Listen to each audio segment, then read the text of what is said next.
Boa noite, boa noite. Amém? Aleluia.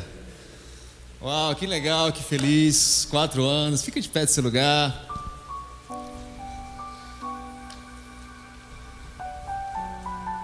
Hoje o palco está cheio.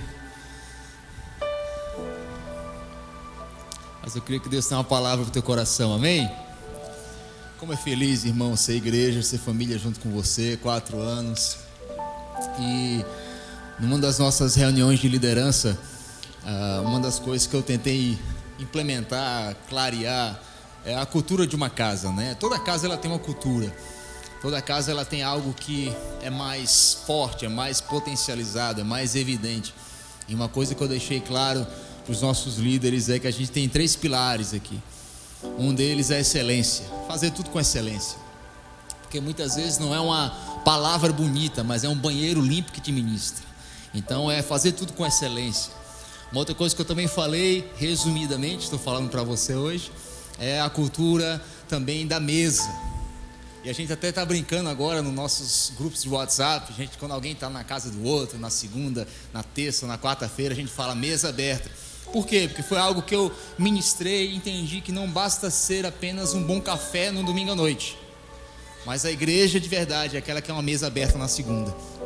Então é excelência, fala comigo, excelência, mesa e também o Espírito Santo. Porque não adianta ter um vaso bonito, irmão, se não tiver água dentro dele. Nós não somos um vaso apenas bonito. Nós buscamos e desejamos a presença do Espírito Santo dentro de nós. Amém? Então se você está nos visitando pela primeira vez, essa em resumo é a cultura da nossa casa: excelência, mesa e presença do Espírito Santo. Amém? Abra sua Bíblia em Lucas capítulo 5. Eu tenho tanta coisa para falar hoje, irmão. Estou 2 final de semana sem pregar. Domingo passado a gente não teve culto por causa da neve. Então tem 2 domingos que eu estou juntando, entendeu?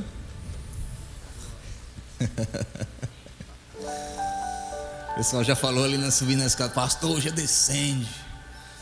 Enfim, vamos ver se é isso que Jesus quer. Amém? Lucas capítulo 5, versículo 1. Quem achou, desachei.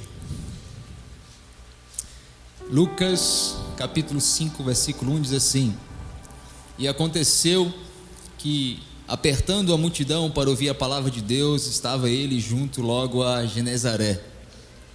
E viu estar 2 barcos junto à praia do lago, e pescadores, havendo descido deles, estavam lavando as redes. E entrando nos barcos, que era de Simão, pediu-lhe que o afastasse um pouco da praia.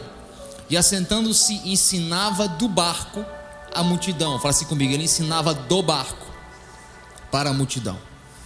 E quando acabou de falar, disse Simão: faze-te o mar alto e lançai as vossas redes para pescar. E respondeu Simão: Jesus, mestre, eu passei a noite inteira pescando, mas nada apanhamos. Mas por que mandas lançarei a rede? E fazendo assim colher uma grande quantidade de peixes, ao ponto que lhes rompia-lhes a rede.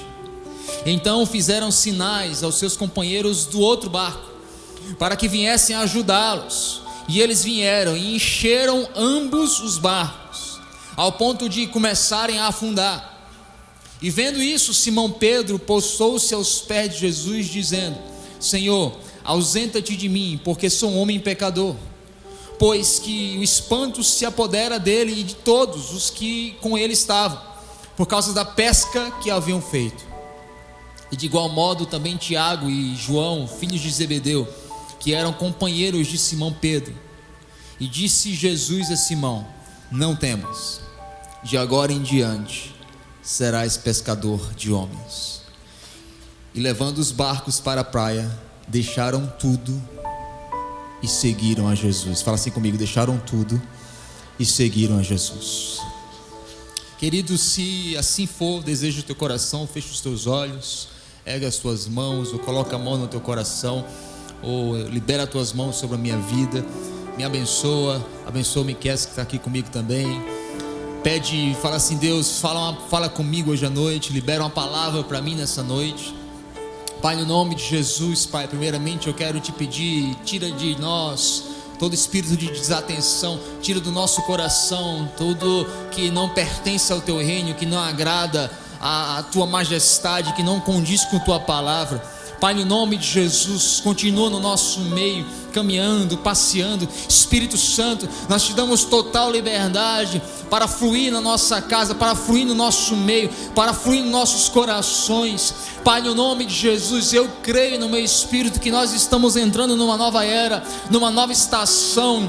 Pai, nós estamos como que um pé na estação antiga e um pé na estação nova, e o Senhor está exigindo de nós coragem para entrar por completo. Pai, nos dá ousadia e coragem para não ficar lá e cá, mas entrar naquilo que o Senhor tem para cada um de nós por completo, por inteiro, no nome de Jesus. Sinto fluir teu rio de vida aqui.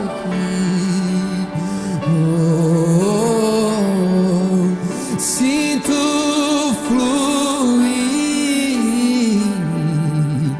teu rio de vida aqui.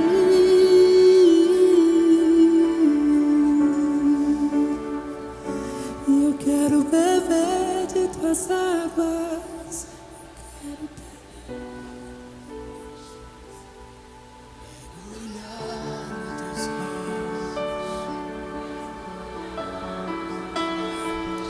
Eu quero beber de tuas águas. Eu quero beber da tua fonte.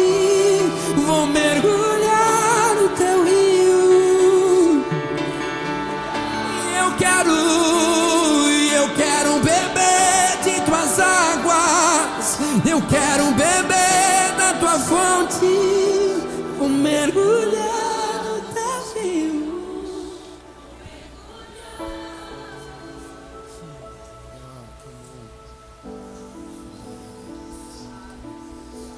Continua overflowing this place, changing the atmosphere.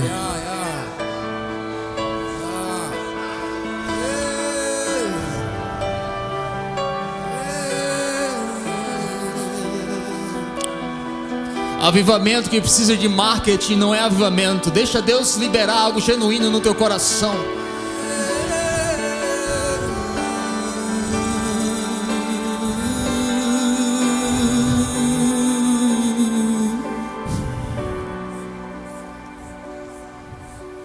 Leva cada um de nós para viver algo genuíno no teu espírito, verdadeiro, frutífero e fiel.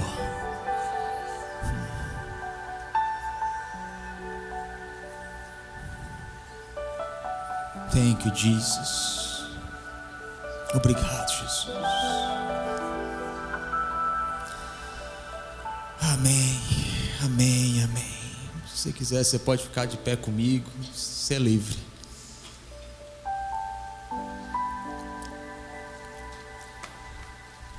Eu de fato estou tentando organizar na minha mente, no meu coração, tudo aquilo que eu preciso falar com você hoje. Eu tenho algumas palavras e eu creio que a gente vai viver algumas estações nessa noite. Eu creio que em 1 hora você vai viver algumas estações. Eu tenho um diagnóstico, fala assim comigo, diagnóstico. Depois a gente tem uma cirurgia. Eu falo isso sorrindo. Mas depois eu tenho uma palavra de decreto, de bênção e de liberar de Deus para a tua vida. Então fala assim comigo, primeiro é o diagnóstico, depois a cirurgia, e depois é o derramar do Espírito Santo. Então a pergunta que eu te faço é: você está pronto? Se máscaras caírem de despressurização, coloca a máscara primeiro em você, para depois colocar na pessoa do teu lado.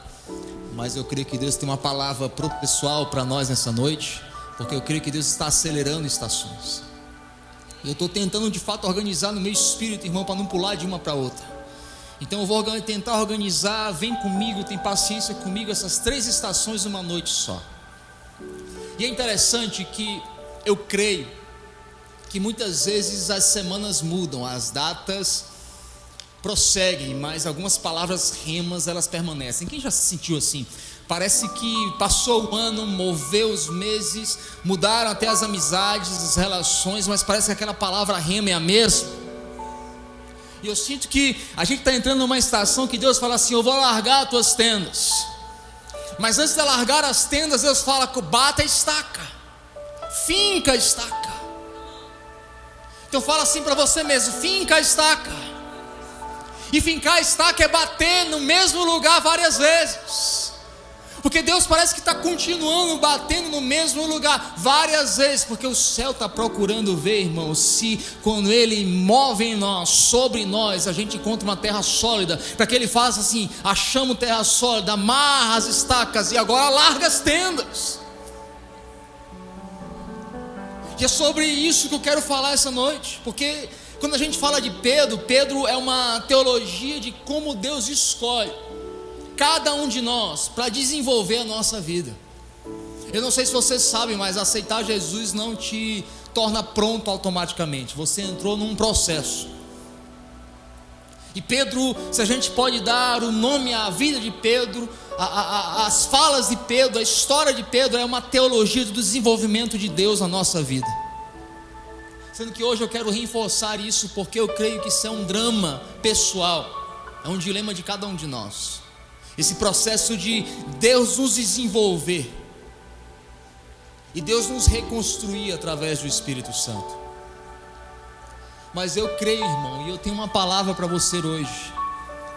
Eu não sei qual a condição que você está, e essa palavra condição, ela pode se aplicar em diversos contextos, mas eu creio que a condição está prestes a mudar. E hoje o tema da mensagem é, fala assim comigo: a condição vai mudar. Pedro, novamente, é um desenvolver de uma vida. E eu não sei de fato, cada um de nós tem uma história pessoal. Alguns de nós de fato tem um testemunho.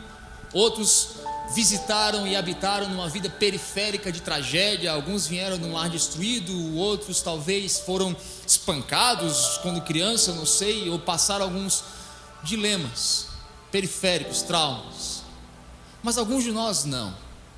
Alguns de nós não vivemos essa nova vida periférica. Nós literalmente recebemos o Espírito Santo.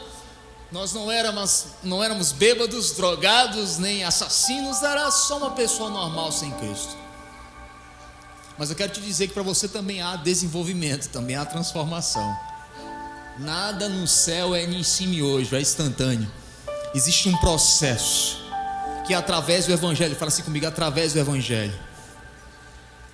E quando você recebe a Cristo como seu Salvador, a nova vida do Espírito, ela começa a viver dentro do teu corpo e da tua mente.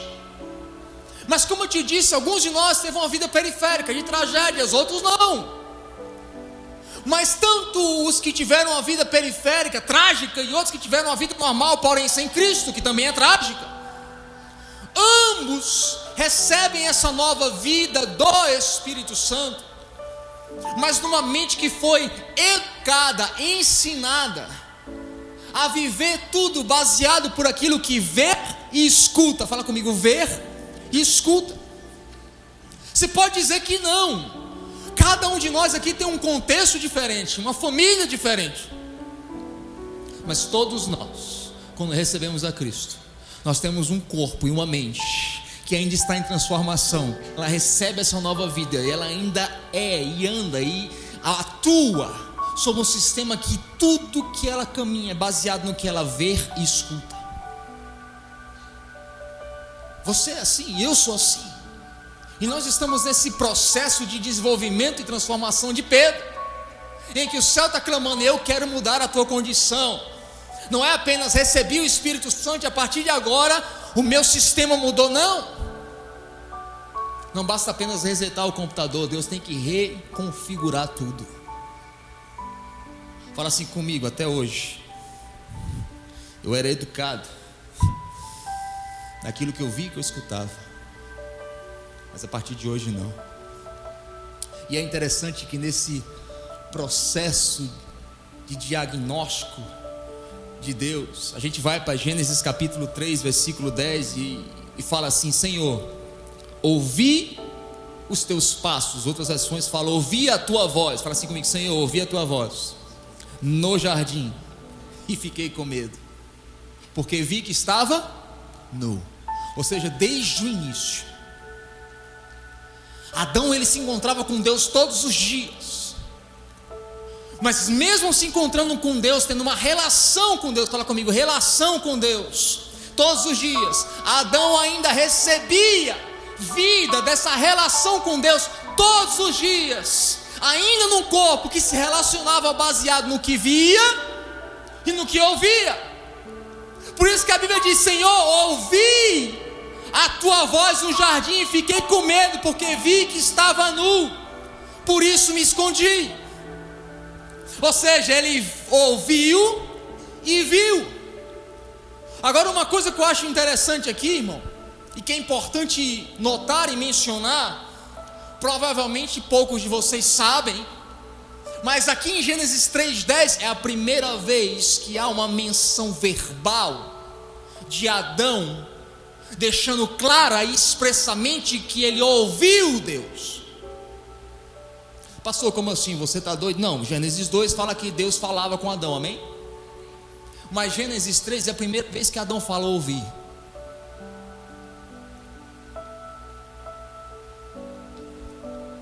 Você percebe algo? Em Gênesis 2 Deus falava, fala comigo, Deus falava. Mas em Gênesis 2 não havia pecado, Gênesis 3 sim. Ou seja, o homem só passou a ouvir Deus expressamente, verbalmente após o pecado. Porque em Gênesis 2 Deus fala com Adão. Volto a dizer, mas a palavra ouvir só aparece depois do pecado. Mas é interessante que a palavra diz o que? A fé vem pelo... E é mais uma vez algo expresso e verbalmente claro. E é interessante quando a gente começa a caminhar, que a primeira relação pós-queda, a primeira experiência pós-queda, ela tinha uma relação. Fala assim comigo, uma relação. Mas não tinha a natureza de Deus. Parece-me que de fato ali o diagnóstico de Deus com Adão pós-queda era: você tem uma relação comigo, mas você não tem ainda a minha natureza, porque você está me ouvindo fora. A partir do pecado, quando antes do pecado não havia necessidade de Deus falar fora, verbal e claramente, porque Deus já falava onde? Dentro. Gênesis 2 a Bíblia diz: Deus falava, mas só em Gênesis 3 diz que Adão ouvia. Por quê? Porque antes do pecado Deus falava dentro e a gente era convicto. Então após o pecado a gente precisa do evangelho, que alguém pregue, que alguém cante. Por quê? Para que Deus fale fora. E você possa sair de um lugar apenas de uma relação com Deus e começar a andar na natureza de Deus. Pastor, deu um nó na minha cabeça, vai ficar claro. Eu não sei se você parou para pensar, por que Adão ficou assustado quando ele ouviu Deus? Se Deus falava com ele em Gênesis 2, por que ele está assustado quando ele ouviu a voz de Deus? O que eu volto a te dizer, foi a primeira vez, fala comigo, foi a primeira vez que Adão ouviu Deus fora.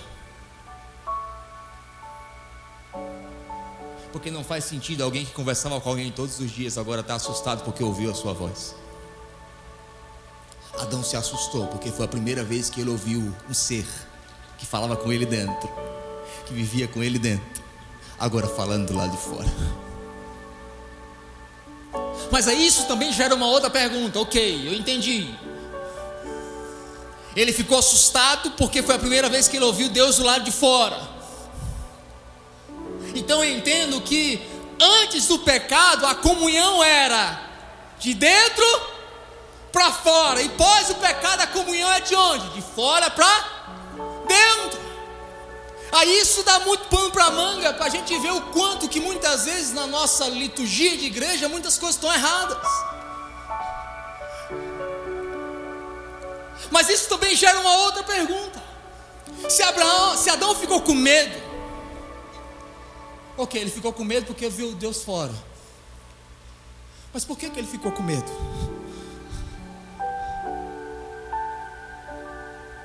A gente já entendeu que ele assustou porque Deus falou fora. Mas por que assustou ele Deus falar fora? Eu já entendi. Ele se assustou porque Deus falou fora. Mas por que o fato de Deus falou fora assustou ele?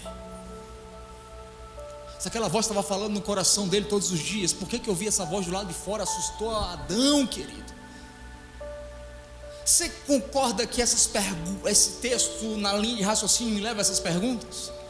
Adão se assustou, por quê? Porque Deus falou fora. Mas por que ele se assustou quando Deus falou fora? Tem algo aqui que a gente precisa entender, para que a gente precisa ser transformado e caminhar em algo mais sólido e genuíno. Você concorda comigo que se Deus fala comigo dentro de mim, aonde Deus está, eu, e aonde eu estou, Deus? O que foi que quando Jesus foi questionado, mostra-nos o Pai, o que é que Jesus falou? Quem vê a mim, por quê? Porque eu não faço nada que eu não vejo meu Pai fazer. Sabe por que Adão ficou assustado? Porque pela primeira vez Deus falou fora. E por que Adão ficou assustado quando Deus falou fora? Porque pela primeira vez Adão percebeu que Deus tinha falado e se movido, e ele tinha ficado para trás. Percebe? Qual foi a pergunta de Deus? Adão, aonde você está? Aonde você está, Adão? Mas não havia necessidade dessa pergunta, irmão. Quando a relação era íntima, eles eram um só. Adão fica assustado porque pela primeira vez ele percebe que Deus havia se movido e ele ficou parado. Isso foi o que assustou ele, ouviu Deus fora que morava dentro. Aí você concorda que essa linha de raciocínio me leva a um lugar, a um ponto, a uma afirmação, que uma geração que busca profecia atrás de profecia, revelação atrás de revelação, toda hora, todo momento, é uma geração que não entendeu que só tem uma relação com Deus, mas ainda não foi transformado na natureza de Deus. Ainda é uma geração que não entendeu que se Deus está falando fora, Miqueias, é porque Ele já tentou falar dentro e eu não me movi com Ele. Então todas as vezes que você procura uma profecia, é isso, pastor? É, porque Deus só precisa falar fora quando você não está mais ouvindo dentro. E aí você escuta fora, porque Deus já se moveu e você parou, você não andou, você não se moveu com Ele, igreja.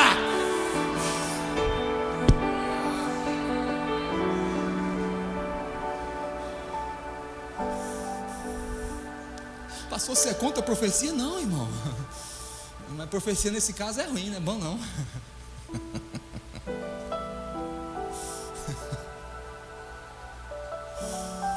Por que Deus precisa falar fora? Porque eu perdi a relação de um Deus que mora dentro.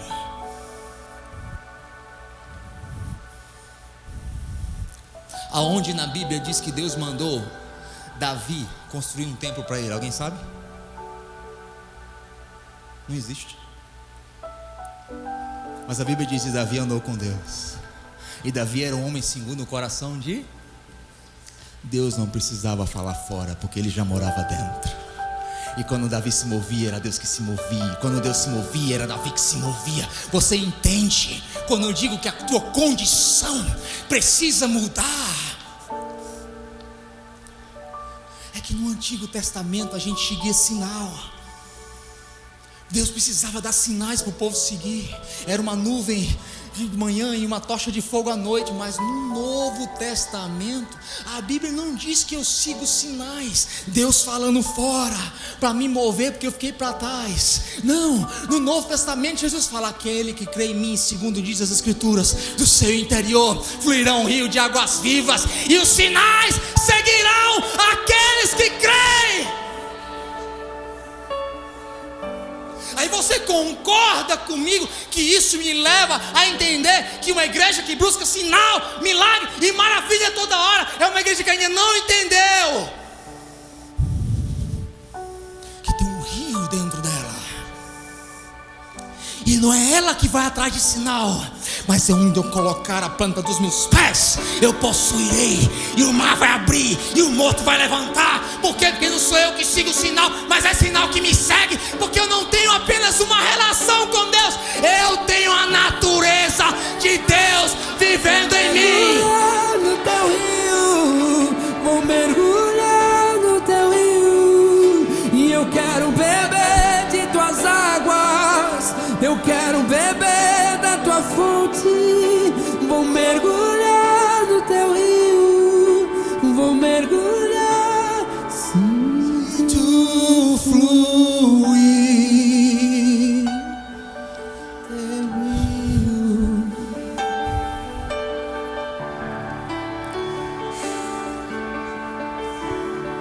Sinto fluir teu rio de vida. Enquanto a gente ainda for uma igreja apenas que se relaciona com Deus, uma igreja sensorial, a gente não vai andar na condição da natureza de Deus.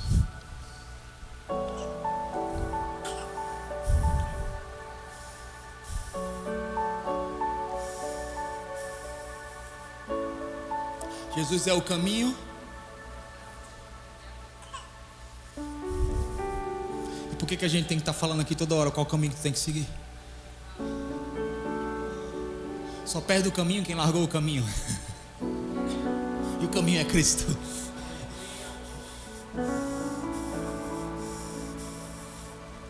Você me entende? Deus está querendo mudar, Deus está querendo fincar a estaca, achar um lugar profundo para Ele estender as tendas. Estender as tendas. Por isso que quando eu saio da natureza de Deus, ouvir Deus e me ver nu é igual a eu não posso entrar na sua presença. Por isso eu me escondi e tive medo. Não, irmão. É nessa pedagogia errada que muitas vezes que a gente foi ensinado a ver e ouvir fora. É que eu preciso entender que Jesus não veio na terra me ensinar a ser Deus. Se Jesus tivesse vindo na terra para te ensinar a ser Deus, Ele não tinha nascido de uma mulher. E eu, por que você está falando isso, pastor? Porque tem um monte de teologia aí, irmão, que te ensina que você é um pequeno Deus. Não, Jesus não veio na terra para te ensinar a ser Deus. Jesus veio na terra para te ensinar o que, irmão? A ser gente. Então quando o Espírito Santo, irmão, passa a morar dentro de um homem, a Bíblia diz a eternidade foi colocada dentro. Fala, a eternidade foi colocada dentro de mim. Está na Bíblia. Então você não é mais um ser humano. Antes de Cristo você era um ser humano que dependia de coisas fora para que Deus pudesse te mover dentro. Mas em Cristo Ele colocou a eternidade no teu coração. Agora a Bíblia diz, já parou para pensar, que não fala amanhã, depois, quando Jesus voltar, mas Paulo fala, ei, você foi transportado do império das trevas, e agora nesse exato momento você está assentado com Cristo nas regiões celestiais. Então quando eu recebo a Cristo no meu coração, eu deixei de ser um ser humano, eu agora sou um ser espiritual. E qual é o objetivo do Evangelho? É agora pegar esse ser espiritual e colocar ele num processo de desenvolvimento dele ser gente espiritual. Você percebe que é o inverso? Em Cristo, fala assim comigo, em Cristo Eu sou um ser espiritual, aprendendo a ser gente espiritual.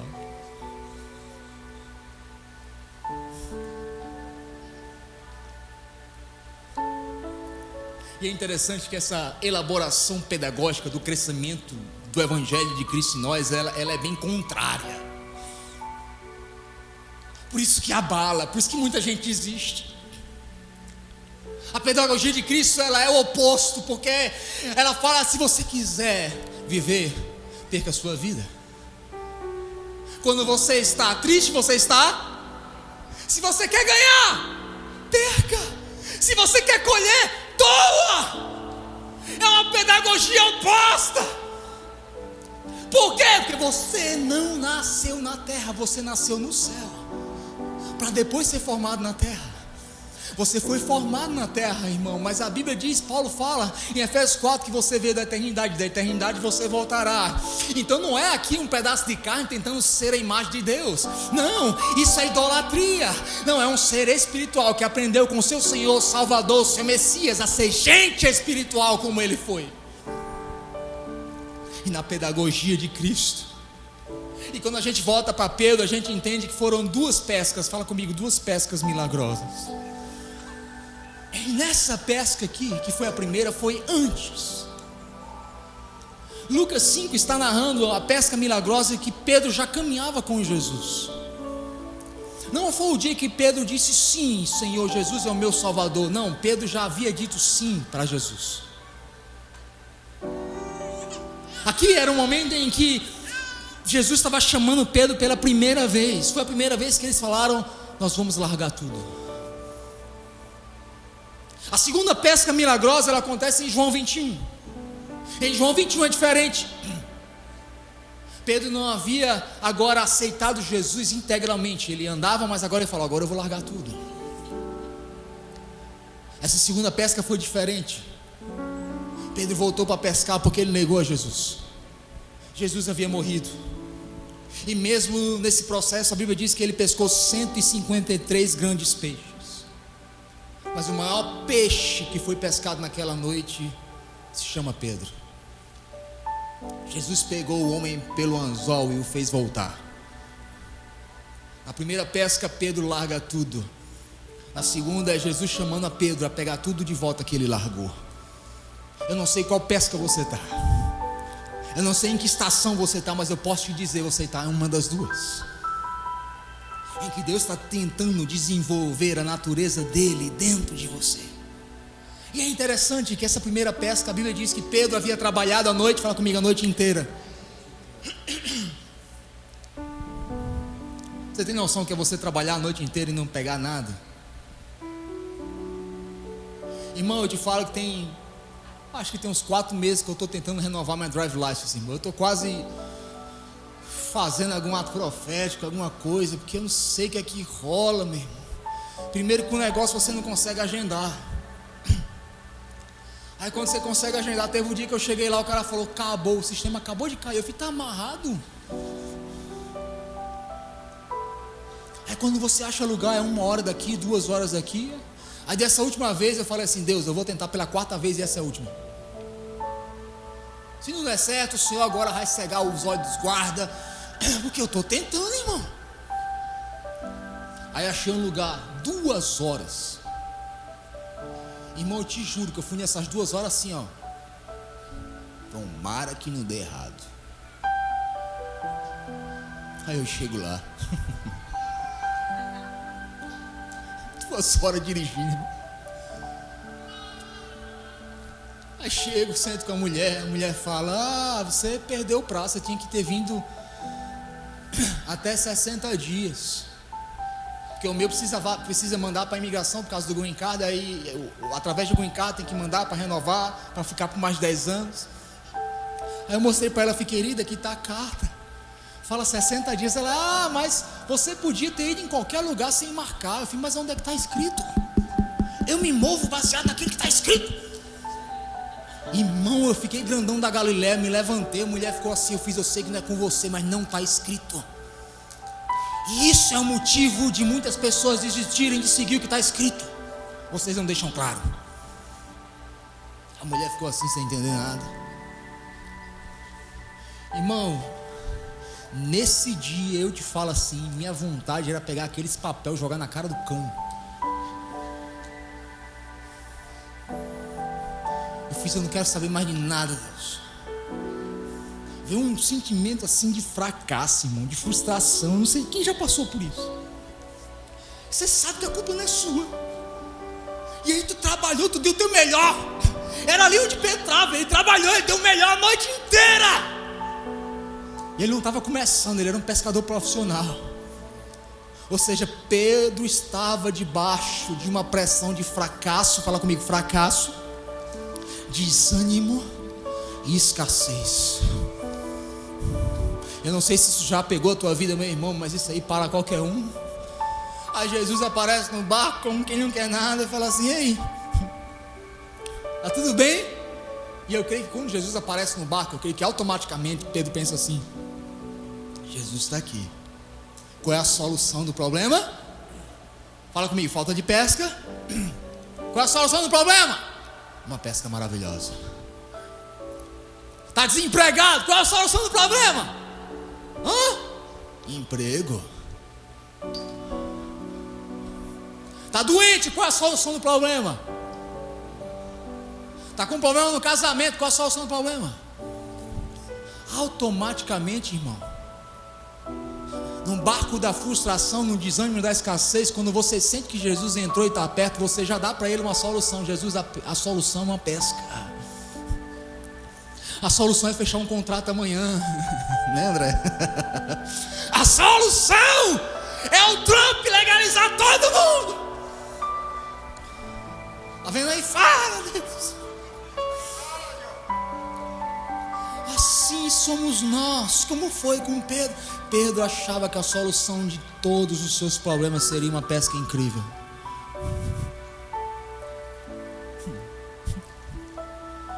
É incrível como toda vez que algo está faltando, na ausência de provisão, a nossa mente ela fica convicta que o que na verdade, o que está faltando do lado de fora, quando aquilo que está faltando do lado de fora chegar, todos os nossos problemas serão resolvidos. Novamente você pensando fora. Jesus, a noite toda eu estou aqui, não peguei um peixe, nada. O que é que você quer que eu te faça? Jesus parece que às vezes é criativo. É a mesma coisa quando ele chegou para o cego: o que queres que eu te faça? Eu imagino o cego, se sou eu, sou criativo na hora, só para zombar, um cão guia. Eu quero um cão guia. É óbvio que eu quero ser curado, que automaticamente a sua mente ela já pensa: irmão, o problema é este, então a solução é esta. E a gente está nessa constante luta, que é difícil entender, irmão, que essa dor, que essa falta, que essa ansiedade, na verdade, não é um problema daquilo que está faltando fora. É a falta de uma estrutura dentro.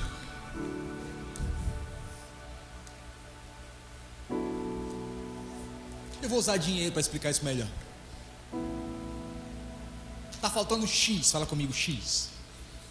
Aí porque está faltando X, você fica nervoso, você fica mal-humorado, você trata seus filhos mal, você não quer saber nem de vir no culto, porque você já culpa Deus.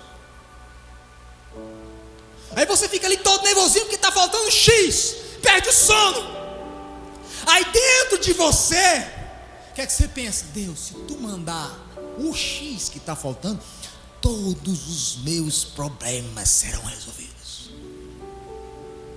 O que a gente não entende é que quando falta o X, é a pedagogia de Deus gritando para nós, dizendo que na verdade o problema não é quando falta o X, é aquilo que eu coloco para fora quando o X falta. Aí Deus está dizendo: eu não quero resolver o que está faltando fora, eu quero resolver a falta de estrutura dentro. Por quê? Porque quando faltar X, eu quero que agora você não perca o sono, não fique mal-humorado, não deixe de ir para a igreja. Por quê? Porque o problema não é o que falta fora, é a falta de estrutura dentro de nós.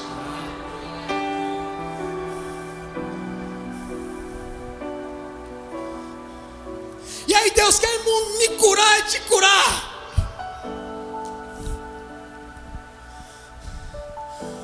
Que o problema, irmão, é como reage quando está faltando um X.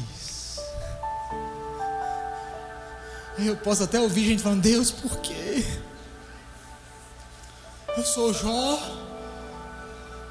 eu estou precisando de 2x, mas todo ano tu só manda X. É falta de dízimo, não é falta de estrutura. É falta de oração, não é falta de estrutura interior. Porque enquanto você está procurando que Deus resolva o X que falta fora, Deus está querendo criar uma estrutura dentro de você, para que todas as vezes que o X faltar fora, você reaja com saúde.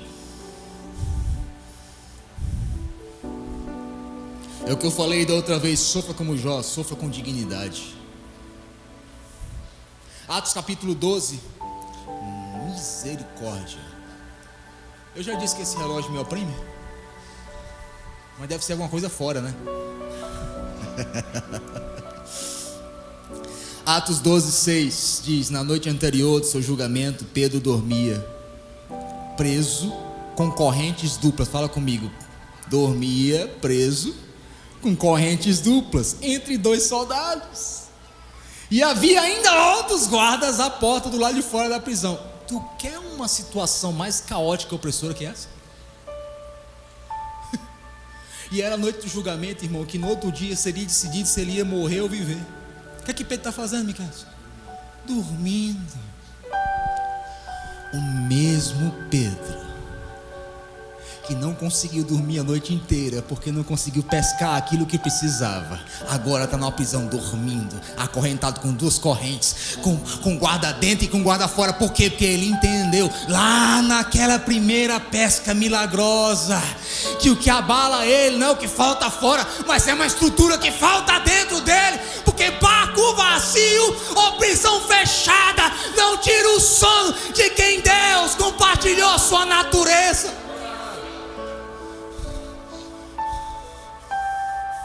Agora, se tudo que eu tenho com Deus é uma relação, o barco vazio tira. Você para de orar, você para de vir para a igreja, você para até de falar com seu pastor. Mas se eu tenho uma natureza, não. Eu entendo que na natureza de Cristo não há falta. Agora não. Fala comigo, está tudo lá. Aí sabe o que é interessante? Qual era a solução de Pedro? Fala comigo: barco cheio. Pedro passou um ano na igreja, campanha de oração. O barco que está vazio vai transbordar. 2026 será o ano em que teu barco vai transbordar. Muda a voz. Esse era o clamor de Pedro. Aí o que é que Jesus faz? E o teu barco, filho, eu transbordará.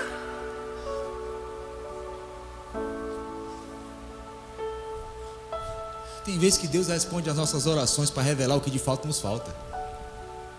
Aí qual era o problema de Pedro? Fala comigo: barco vazio. Aí agora o barco está cheio. E qual o problema? Está cheio demais, irmão, vai afundar. Ele vem, corre, chama todo mundo, chama os outros barcos, a gente vai afundar. Mas peraí, Pedro, o problema não era o barco que estava vazio, tu mandou encher.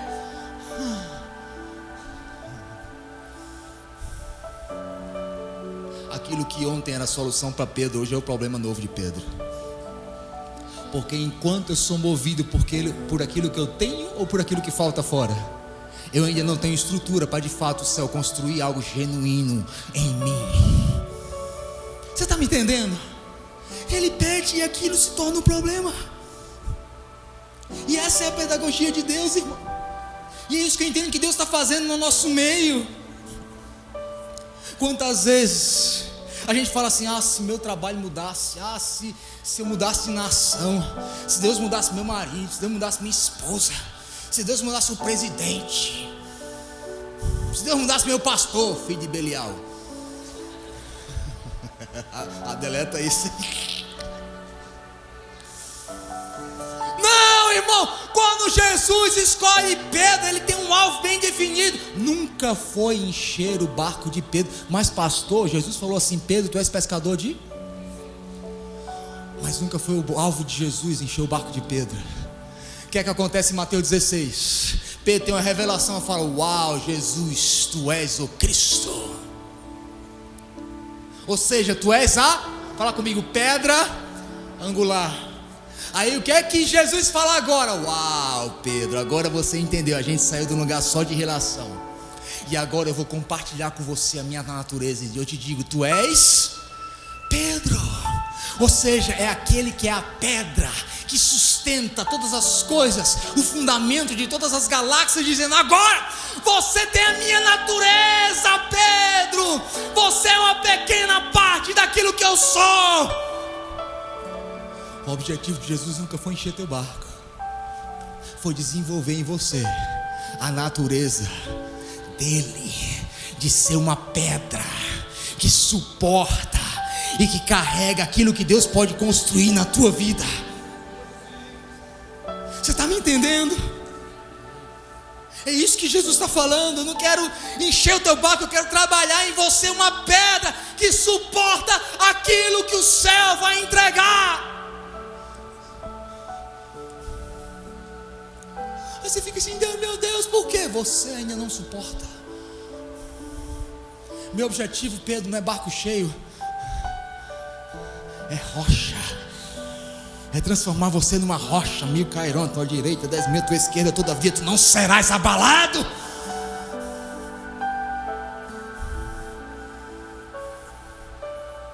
Você já viu a expressão: fulano afundou? Fala comigo, afundou. O que é que ia acontecer com Pedro? Afundar. Interessante que a Bíblia diz que Jesus significa o ungido. Fala comigo, o ungido de Deus.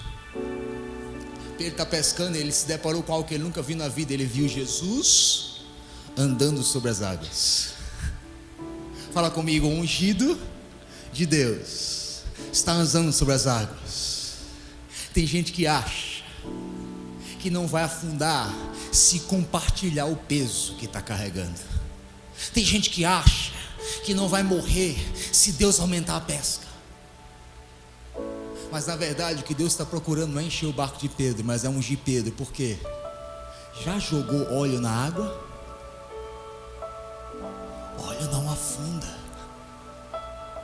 Por isso que Jesus andou sobre as águas, porque ele era o ungido de Deus. Então tudo que você precisa hoje não é um barco cheio de peixe, mas é uma cabeça cheia de óleo, que obedeceu a Deus, custe o que custar. Porque barco cheio afunda, barco vazio naufraga, mas quem tem óleo de Deus não afunda, irmão. Você está me entendendo? Deixa eu correr, Jesus.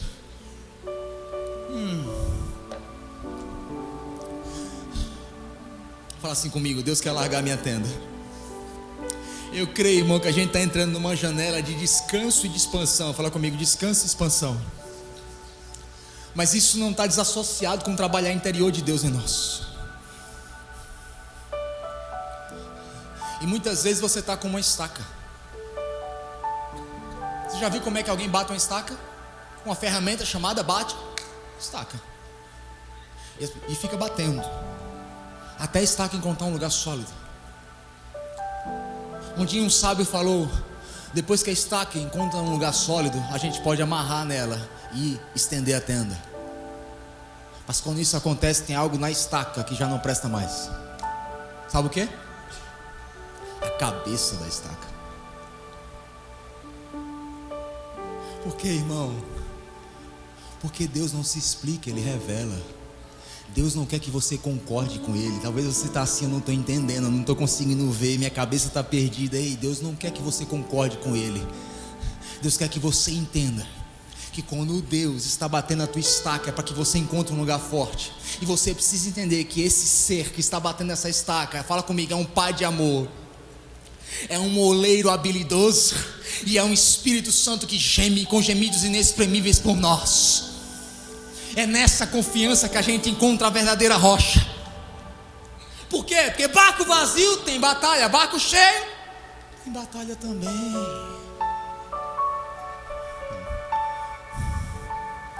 E aí em Marcos capítulo 6, versículo 34 a 44, eu vou ler bem rápido. Quando Jesus saiu do barco, viu uma grande multidão, teve compaixão deles, porque eram como ovelhas sem pastor. Então começou a ensinar-lhes muita coisa. Já era tarde, por isso os seus discípulos aproximaram-se dele e disseram: este lugar é deserto. Fala comigo, deserto. E já é tarde. Manda embora o povo para que possa ir aos campos e povoados vizinhos comprar algo para comer. Ele, porém, respondeu: dei-lhes vocês algo para comer. E eles lhe disseram: isso exigiria 200 denários. Devemos gastar todo o dinheiro em pão e dar-lhes de comer? Perguntou-lhe: quantos pães vocês têm? Eu vou te perguntar isso hoje: quantos pães vocês têm? Aí o que é que Jesus fala? Verifiquem. Continua. Quando ficaram sabendo, disseram: 5 pães e 2 peixes. Então Jesus ordenou que fizessem todo o povo assentar-se em grupos na grama verde. Mas peraí, eles não estavam no deserto? Assim eles se assentaram em grupos de 100 e de 50, tomando 5 pães e 2 peixes, e olhando para o céu, deram graças e partiram os pães. Em seguida entregou aos seus discípulos para que os servissem ao povo, e também dividiu os 2 peixes entre todos eles. Todos comeram e ficaram satisfeitos. Os discípulos recolheram 12 cestos. Quantos? 12 cestos e pedaços de pão e peixe. E os que comeram foram 5.000 homens, mais mulheres e crianças.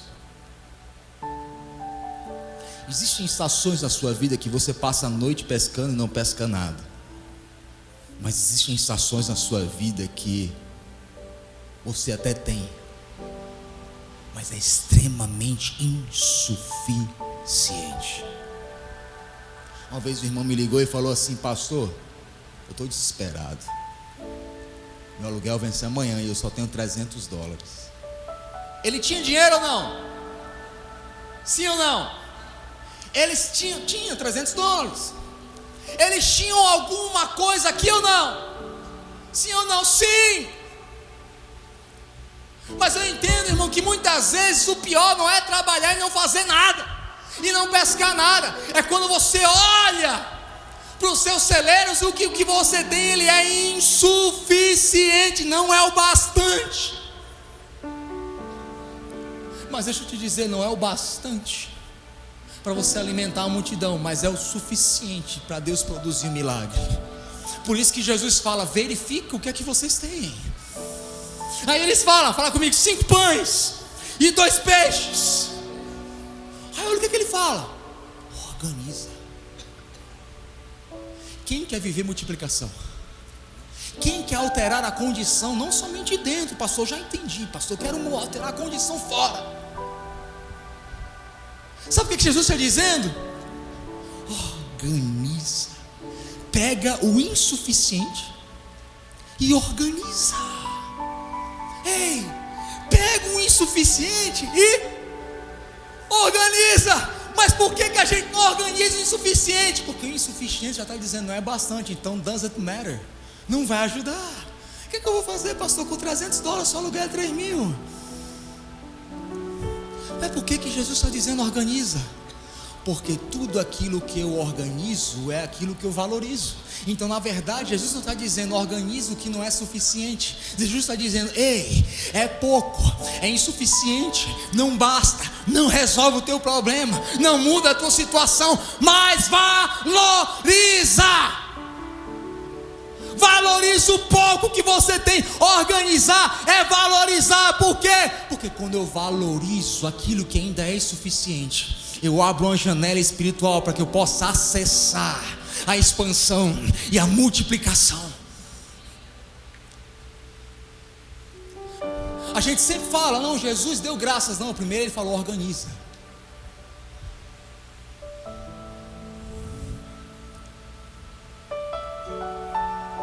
Porque eu só organizo aquilo que eu valorizo. Aí o que é que ele fala?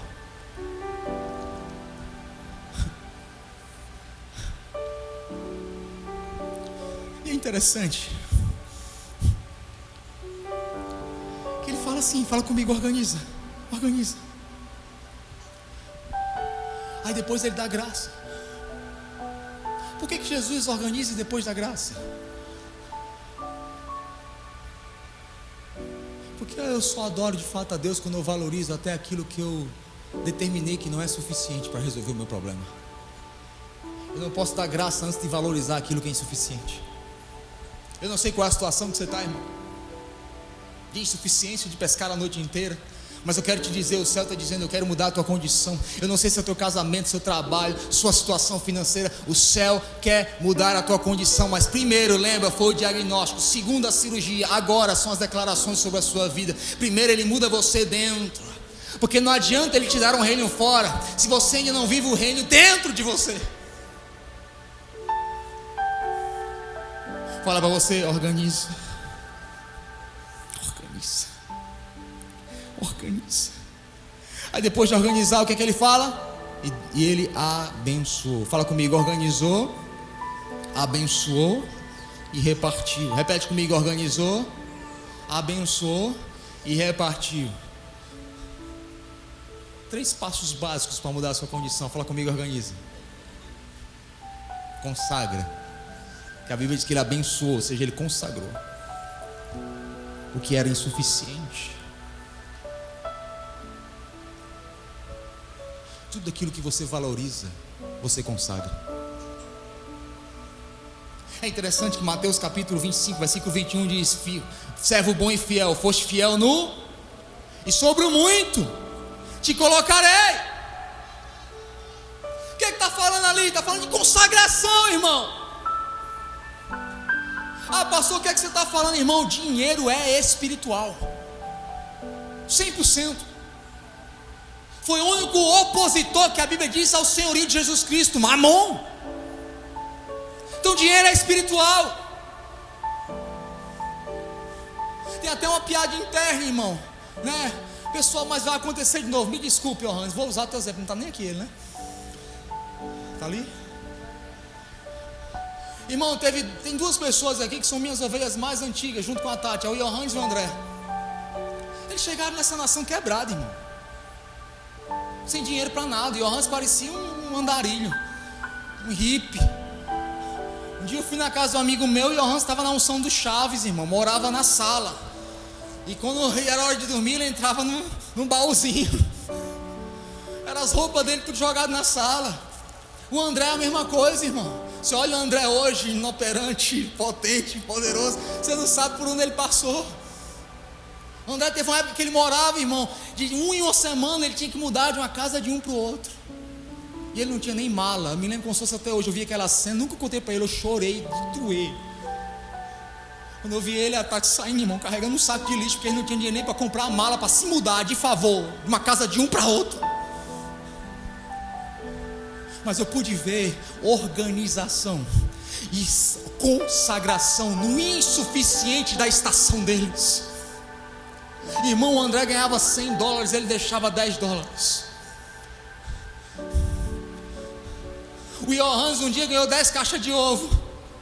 Eu já falei isso aqui, foi lá na minha casa, batendo na porta, falei: pastor, eu ganhei 10 caixas de ovos. Está aqui o dízimo das caixas de ovos que eu ganhei. Toma aqui uma caixa. Ah, pastor, o senhor vai falar? Não, meu irmão, não vou nem entrar nesse assunto. Mas se você ainda está preso em 10%, irmão, 10% é o mínimo. Eu concordo com você que acha que não existe mais dízimo de 10%. Eu concordo, porque é tudo. Jesus Cristo é o Senhor. 10% é o mínimo. 10% é a lei. Concordo, pastor de igreja. 10% é a lei. Mas o que é que Jesus falou? Se a tua justiça não exceder em muito a dos fariseus que vivem na lei.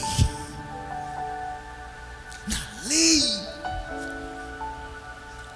Então não é sobre 10%, irmão, é sobre fidelidade, é sobre generosidade.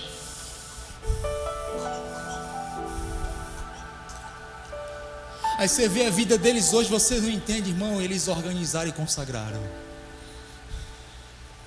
Por isso Deus pode orar de cima e fala assim: ei, servo bom e fiel, vem aqui, ó. Entra no meu gozo, entra na minha multiplicação. Eu fico, cada dia que eu vejo, irmão, a vida deles, eu fico assim, é um milagre ambulante, porque eu vi, irmão. Eu não estou te contando uma história que eu não vi, eu vivi isso. Quer viver expansão, viva consagração, viva organização. E o que é que a Bíblia fala? E eles repartem. repartiram o que era insuficiente.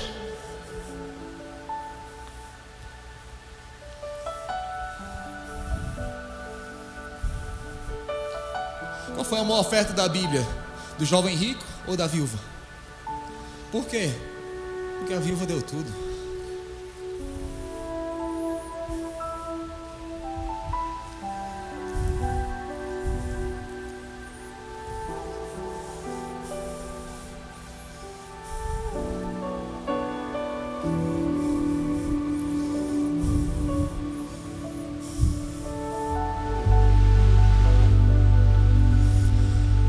O Senhor está dizendo que o pouco que eu tenho é para repartir sempre. Eu não estou dizendo venha dê no púlpito e se você der 2 vai receber 4, né?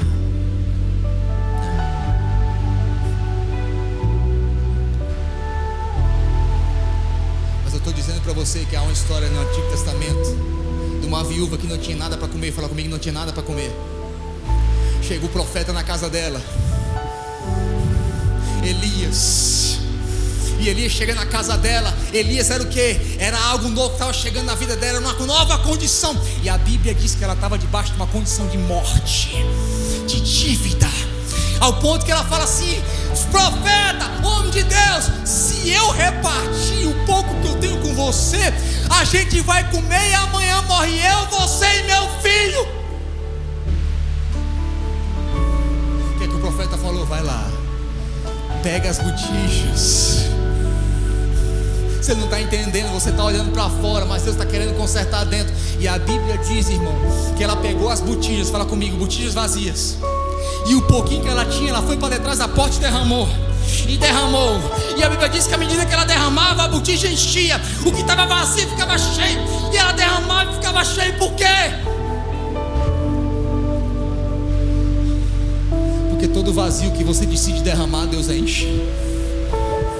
Não é o quanto eu tenho, irmão. E eu volto a te dizer, eu não estou nem te pedindo oferta. Pelo amor de Deus, que mente carnal é essa sua? Não é sobre isso, é sobre a semente. É sobre a semente.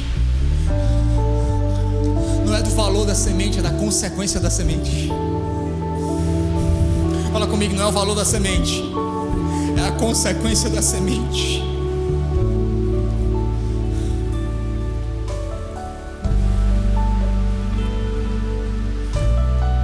Agora eu tenho uma palavra sobre você e agora eu encerro de fato. Salmo 126, versículo 4. Há 2 semanas atrás eu estava orando e Deus me deu essa palavra, irmão. Eu estava trabalhando, até cancelei as reuniões que eu tinha com o André. Eu fiz, André, hoje eu estou no óleo, irmão. Não foi? Não, fala comigo até 4 horas da tarde. Eu estou no óleo, o negócio está queimando aqui. E foi a palavra de Salmo 126, versículo 4. É uma palavra bem conhecida de cada um de nós, mas eu quero declarar sobre você. Eu dei o diagnóstico, eu fiz a cirurgia, agora eu vou declarar sobre vocês a cura, a restauração. Olha o que a Bíblia diz: restaura, Senhor, a minha sorte, de trabalhar a noite inteira e não pescar nada, de olhar e não ter o suficiente. É isso que ele está dizendo. Restaura a minha sorte como as torrentes do Negueb.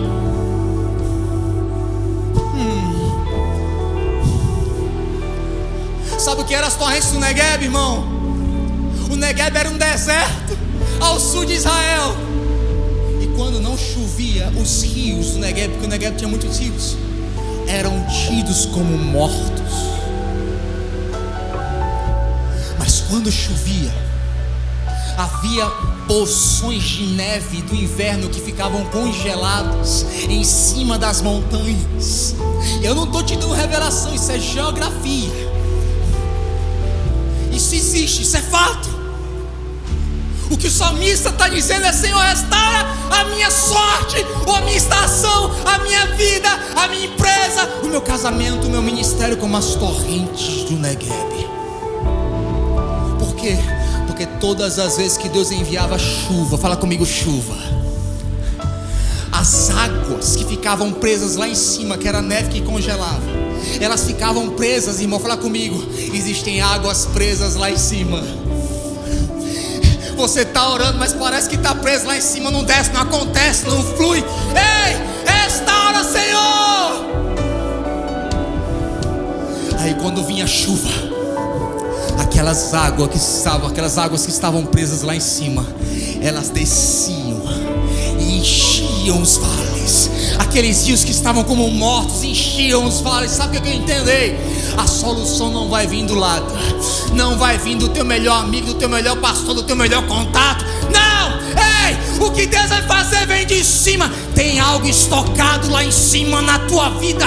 Ei, mas quando vir a chuva, vai vir de uma só vez. Aquilo que está preso lá em cima vai descer, vai tocar, vai encher, vai curar. Oh! A tua condição vai mudar.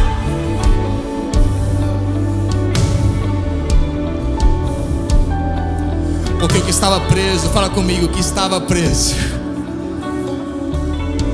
lá em cima, não é porta fechada aqui embaixo, é o que está preso lá em cima.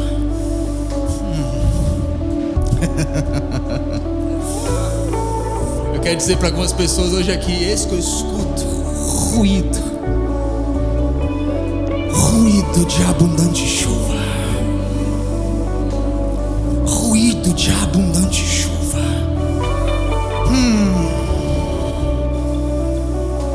E é de cima para baixo, não é do lado.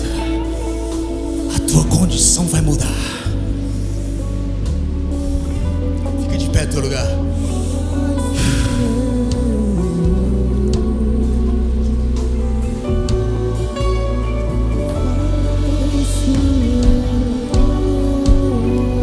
Eu sei que hoje é uma data festiva, irmão, mas eu sinto ainda algo no meu coração de liberar. Fala comigo, a condição mudou, o cenário mudou. Eu não sei se você sabe, mas esse final de semana a gente teve o Descende Brasil, quem sabe? Irmão, 4 estádios lotados automaticamente. Irmão, ninguém imaginou isso. Irmão, sabe o que é lotar 4 estádios de uma vez? 5 estádios. Irmão, eu estava assistindo aquilo e eu fui tomado pelo Espírito Santo. E essa é a parte que quem está fazendo os take-off grava agora, que eu quero que bota na internet. Sabe o que eu entendi?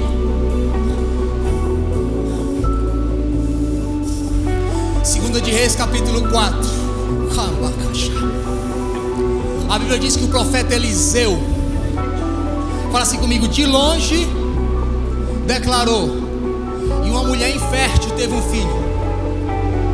Fala comigo, de longe destravou.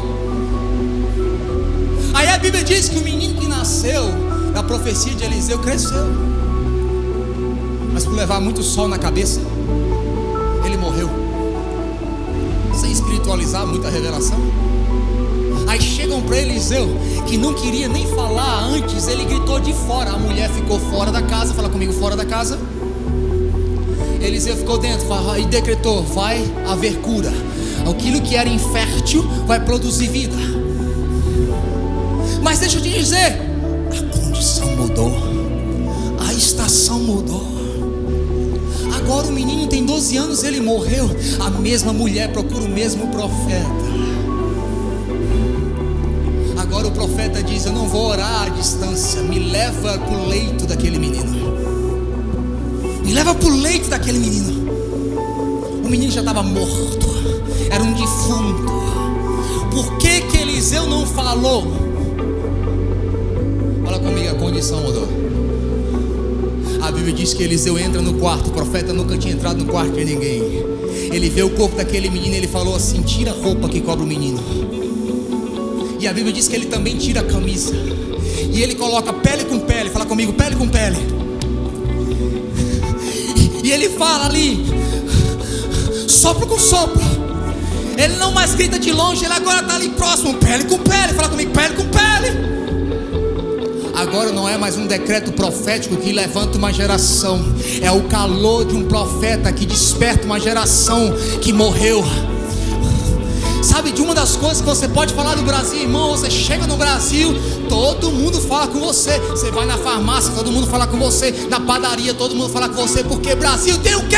Calor humano. Século XIX, a Inglaterra liderou o mover de Deus. Obrigado. História da igreja, tem um mestrado. Século XX, os americanos, thank you Hunter, vocês liberaram o mover de Deus. Século 21, sabe o que eu entendo Deus falando?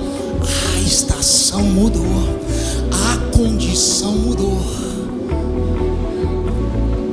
Quem lidera agora não é quem tem palavra, é quem consegue além da palavra transferir calor. É pele com pele. Brasil, a tua hora chegou. A bola tá com a gente. A bola tá com a gente. Fala assim comigo: dinheiro é espiritual.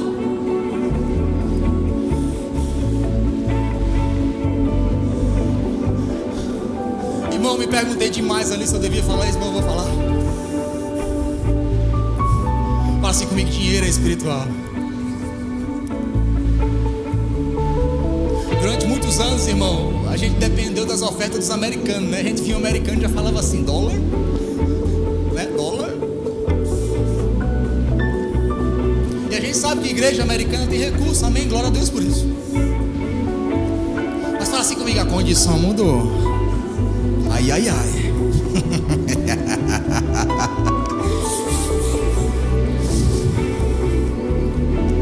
Sabe o que me disseram há 5 anos atrás? Não abre igreja brasileira em Dallas, você vai morrer. É deserto. Igreja de imigrante nunca vai dar em nada.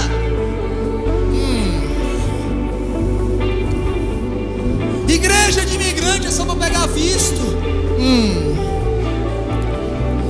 Nós somos ligados a uma igreja americana de 56 anos. Fala comigo: 56 anos. 10 mil membros. Fala comigo: 56 anos, 10 mil membros. Aí você calcula, diz minha oferta. A gente aqui no máximo tem 250 pessoas, se decidir vir todo mundo. Uma igreja que, desculpa falar, talvez metade tá ilegal. Batalha todo dia, na diária todo dia. Faz Uber, faz house cleaning, tá na luta, uma hora tá empregado, outra hora tá desempregado. Mas a condição mudou.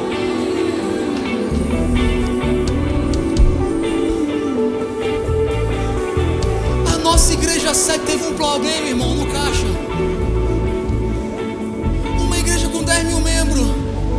Sabe quem pagou a troca de ar-condicionado deles?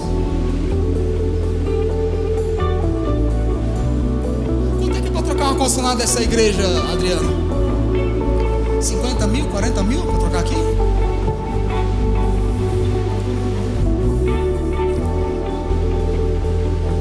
Uma igreja brasileira de 200 e poucos membros, metade sem situação financeira, sem situação legal.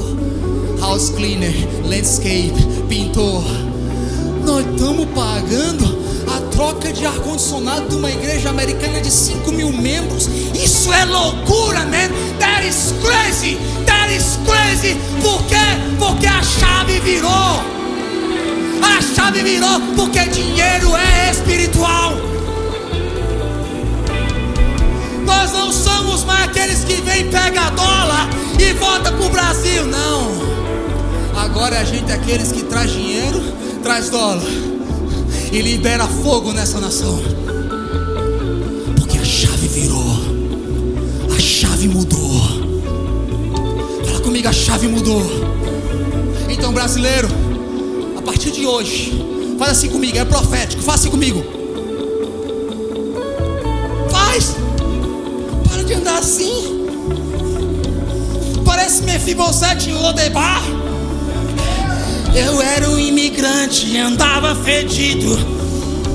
Não, irmão, ó.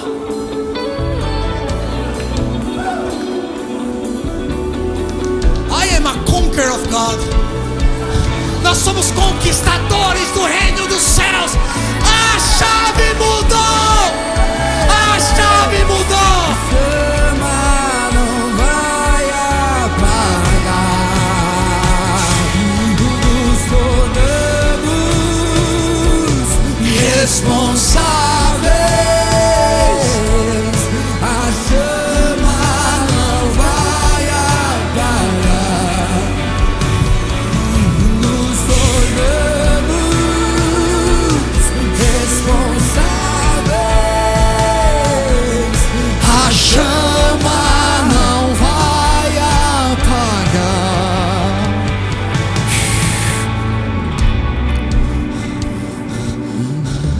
Eu amo essa nação de todo o meu coração, todo o meu coração. Amo os americanos. Mas você também precisa se amar. Porque você só pode amar essa terra verdadeiramente se você amar o próximo como a si mesmo. E sabe por que talvez você ainda não ama essa terra verdadeiramente? Porque você ainda não se ama corretamente. Parou, irmão, passou esse tempo que a gente era gafanhoto, irmão. Vinha aqui só arrancar. Você tá me entendendo? Pode subir, pode subir. Deixa a gente passar o vídeo semana que vem. Deus mudou tudo. Não, deixa eu mudar, deixa eu mudar. Pode vir queimar. Pode. Vem aqui, Hunter. Vamos fazer um ato profético aqui. O Hunter é americano, irmão. Esse querido aqui. Vamos orar por ele. Vem aqui, vamos orar. Você veio aqui nessa terra para abençoar essa terra. Para de olhar para o americano e olhar para o bolso dele.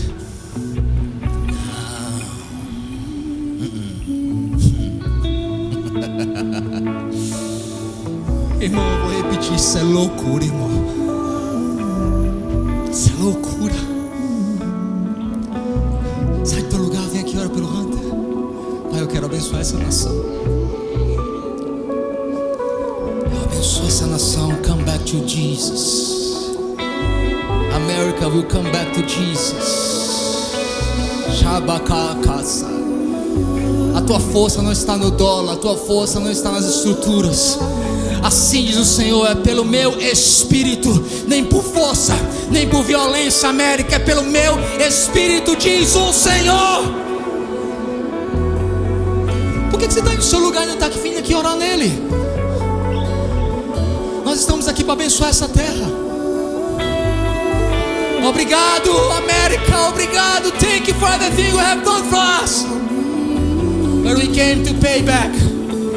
Wow.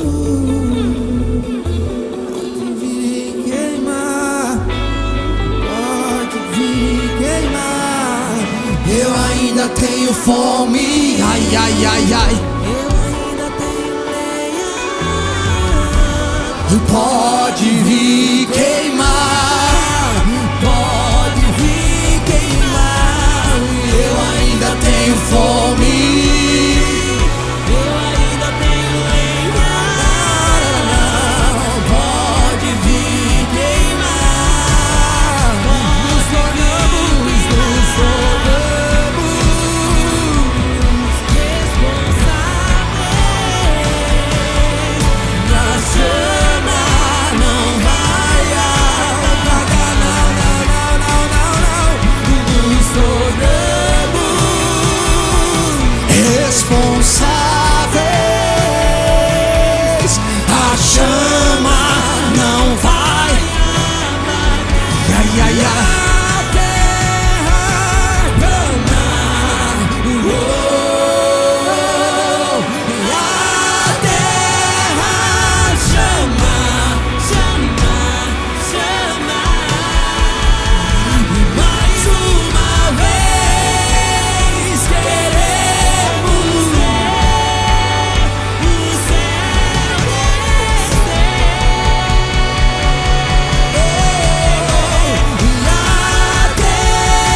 Esse é o primeiro ano que a gente não tem ninguém de fora pregando no aniversário da igreja. E não foi por revelação não, irmão. Eu fui a jumenta de Jeová mesmo. Tentei chamar 200 pessoas, ninguém veio. Então não foi revelação não, foi o jumento que demorou para entender. Mas aqui hoje eu entendi.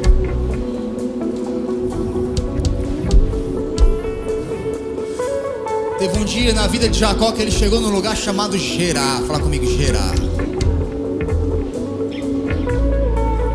Estava cheio de poços entulhados. Fala comigo, Gerar. Sabe o que a gente não tem ninguém aqui hoje? Porque a mula aqui demorou para entender que não é mais tempo de importar água. Porque nós chegamos em Gerar. É tempo de cavar os poços, achar a água e a fonte vai fluir. Não é venha para ver um profeta que eu trouxe de fora. É venha e beba, porque tem uma fonte jorrando. Um rio furioso, um rio poderoso, um rio de amor, que flua como um rio furioso, um rio poderoso, um rio de amor, que flua como um rio furioso, um rio poderoso, um rio de amor.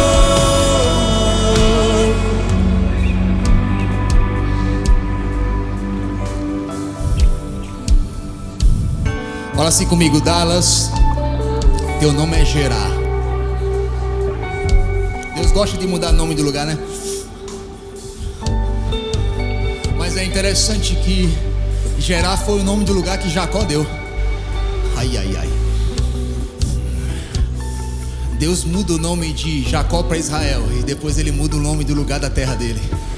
Porque primeiro Deus muda a tua identidade. Aí quando Deus muda a tua identidade, tu muda o nome do lugar que você tá. Ah, aqui era deserto, mas agora é Gerar. Gerar. Gerar é um lugar de desentulhar poços.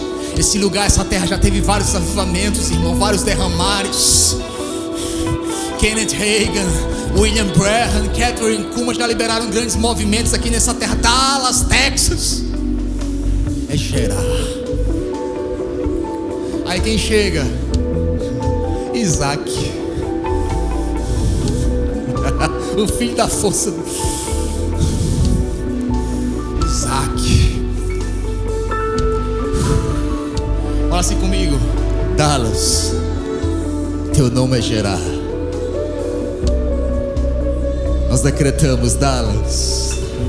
Teu nome é Gerar.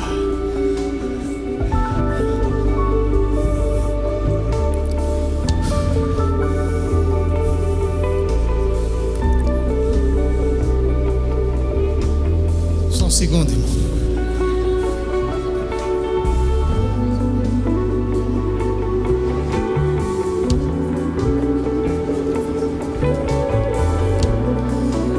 A irmã do esqueleto está perdida.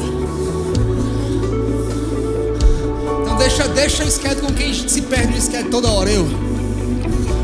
Coloca a mão no teu ventre. Pode liberar a flauta, irmão. Eu sei que tem alguma coisa nessa flauta.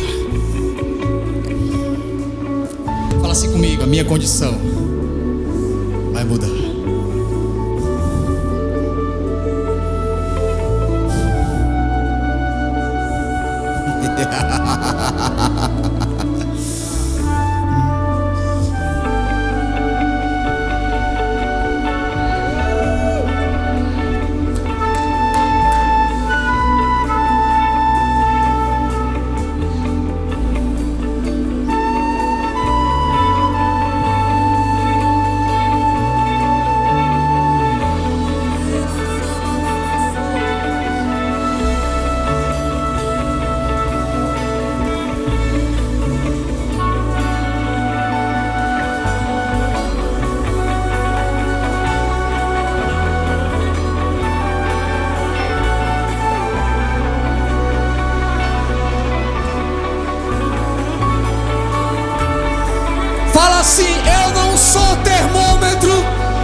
gente pequena, brasileira, foi quem agora ele trocou a temperatura.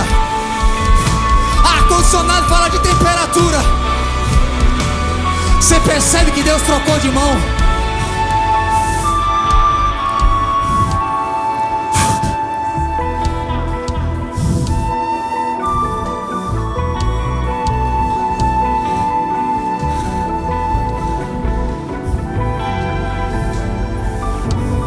You are the weather changer. Vocês são aqueles que mudam os tempos. Ou muda o clima. Tá ruim, irmão, muda o clima. You flui, deixa teu vento soprar.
Que nenhum homem fez, vem fazer o que a história nunca viu, vem cumprir o descrito em Joel. Aviva-nos, vem fazer o que nenhum homem fez, vem fazer o que a história nunca viu, vem cumprir o descrito em Joel. Aviva-nos. Hunter, eu sinto que você está com um pé numa estação e um pé em outra. Você é um homem em dois mundos.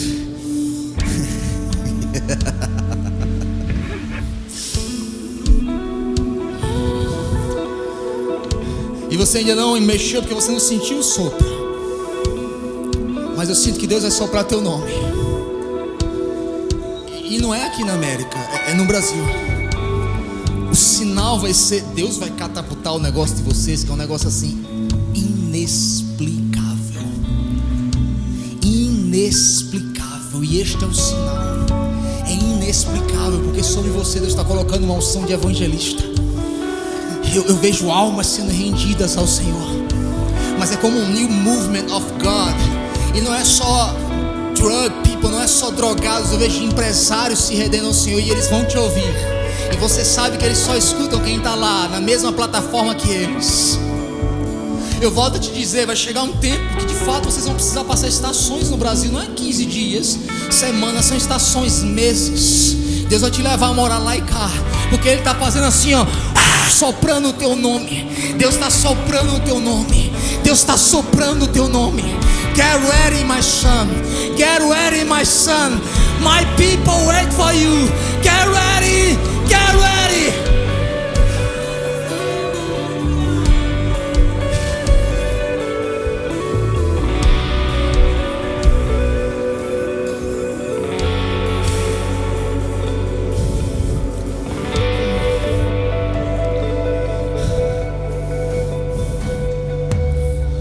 Mais uma vez eu declaro: a estação mudou. Estejam prontos.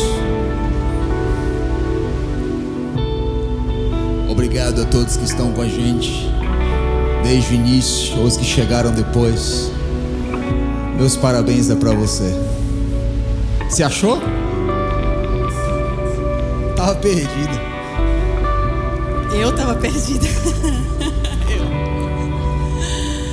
Gente, estou muito feliz. Estamos, né? Muito felizes de estarmos completando 4 anos. Na verdade, foi agora no meio de janeiro. Nós iniciamos há 4 anos atrás aqui a Trinity Church Brasil, lá em casa. Depois fomos para os condomínios, depois para hotel, depois para outros lugares. E hoje, quando eu acordei com o coração saudoso e grato ao Senhor, lembrando de todo o início que nós vivemos, né? E a palavra nos garante: não menospreze os pequenos começos, né? Porque são eles que faz a jornada para chegarmos até onde o Senhor quer chegar. E que bom que nós chegamos até aqui nos ajudou o Senhor, né? Que bom que não paramos como igreja. Não estou falando como Moana e Urias, mas como igreja não paramos na oposição, não paramos na crítica, não paramos no medo, não paramos na vergonha, não paramos nas dificuldades, não paramos no meio dos processos. Até aqui nos ajudou o Senhor. E hoje eu confesso que eu estava ali sentada pedindo uma palavra do Senhor para esse tempo agora como igreja, e o Senhor falava ao meu coração e ele me lembrava, né? Esses 2 últimos anos foi profetizado aqui no altar que essa igreja seria cheia de crianças, que as mulheres estéreis iriam engravidar, e nós tivemos aí uma reca de mulheres que eram estéreis engravidando. Esse mês passado a gente consagrou os bebês. Então foi um tempo de fertilidade. O Senhor me disse agora, quando eu estava sentada ali buscando uma palavra para a igreja, e o Senhor me disse: filha, é um tempo de muita presença, muita profundidade e muita provisão em todas as esferas, nas esferas espiritual, emocional e financeira. Então é chegado esse tempo, é aberto um novo ciclo nesse tempo de 4 anos como igreja, um ciclo de presença. Lembre-se, a presença em primeiro lugar, profundidade na presença, na palavra e nos princípios, perseverança e muita provisão em todas as esferas. Então, se você faz parte dessa casa, se você está aqui hoje, que recaia sobre você essas palavras em nome do Senhor Jesus. Um tempo de presença, um tempo de profundidade, um tempo de provisão em nome do Senhor Jesus. Amém? Nós não vamos passar o vídeo hoje, né, amor? Thank you. Quem vota? Vamos para a votação? Quem vota? Ele não quer hoje, mas a gente passa o próximo domingo, tá? Então pode subir com o bolinho que nós preparamos com tanto carinho. Cadê, Jô?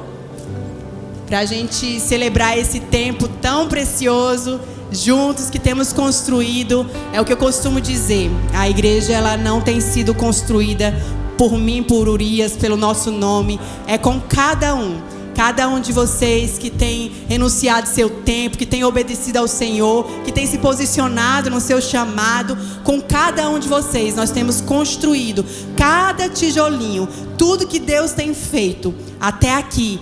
Ele tem nos ajudado e você faz parte disso. Então essa celebração é para todos nós. Essa celebração você pode ser impartido a entender: eu faço parte disso. Você que serve lá no Kids, você serve no Welcome, você serve ali com os adolescentes, ali nas câmeras, na mídia, aqui no louvor, ali nos dízimos, em tudo que você serve. Saiba, você está construindo algo em Deus, e saiba que é muito honroso para nós construir algo para o Senhor em Dallas com vocês. Amém? Então vamos celebrar juntos? Que bom! Vamos. Parabéns. Vem animar, gente!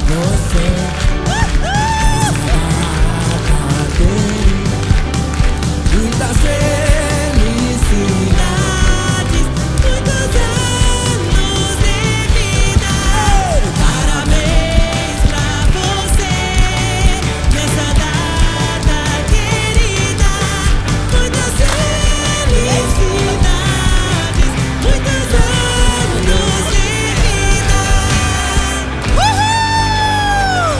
Obrigado, Jesus. Nós te agradecemos, Senhor, por mais um ano, Senhor. Nós só te clamamos que a tua presença nunca se aparte de nós, Senhor. Que nós sejamos esse ambiente para a tua presença, um ambiente puro, um ambiente santo. Que o Senhor encontre um lugar aqui em Dallas, onde o Senhor tem liberdade para se manifestar com a tua graça, com a tua presença. Nós consagramos mais um ano a ti, Senhor. Rendemos mais um ano aos teus pés e dizemos, Senhor, diante dos céus e da terra: essa casa é tua, nós somos teus, porque teu é o reino, tu é a honra, tu é a glória, tudo é por ti e tudo voltará para ti. Obrigada, Senhor, porque mesmo sendo falhos, o Senhor conta conosco para uma grande obra. E nós queremos declarar mais um ano: nós não iremos parar, porque nós estamos construindo uma grande obra para o Senhor. Nós estamos construindo casas saudáveis, pessoas curadas, filhos saudáveis, Senhor, para te devolver para a tua honra e para a tua glória, Pai. Bendito seja o Senhor. Aleluia. Onde você está, aplauda o Senhor. Glória a Deus. Obrigada, Jesus. Obrigada. Que o Senhor te leve em paz, debaixo da graça do Senhor. Que te dê uma semana abençoada, cheia da presença de Deus. E que você saia daqui carregado com a palavra de presença, profundidade, em nome do Senhor Jesus, e provisão. Lá no final você pode pegar um pedacinho de bolo para você celebrar junto com a gente, tá bom? Deus abençoe vocês.